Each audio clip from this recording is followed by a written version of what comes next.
Assalomu alaykum, hurmatli obunachilar. Mana ko'chatlarimiz ham shu ko'chatlarimiz qolyapti. Mana bir yillik olmishdi. Ko'chat sotish ham oxirlashib qoldi. O'sha deyarli barchasi kurtaga otib pundoqlab qoldi. Ayrimlar yaxshi bargam chiqarib yubordi.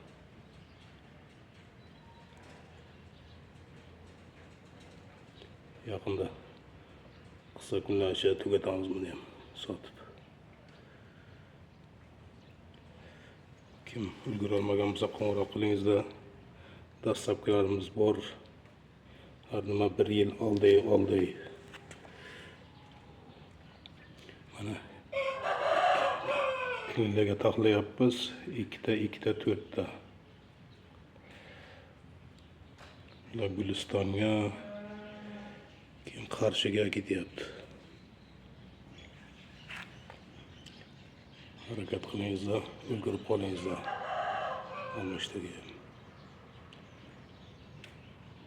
Mana shu ko'chatlarimiz 2-yilga o'tib hosil berib boshlaydi-da. Faqat 1-yilda suvdan qolmasligi kerak. 2-yilga suvni kam talab qiladi. Ular ko'garib ketmasin deb ayolib turibmiz. Mayli, e'tiborlaringiz uchun rahmat. Harakat qilingizlar ulgurib qolishga, olmaganlar.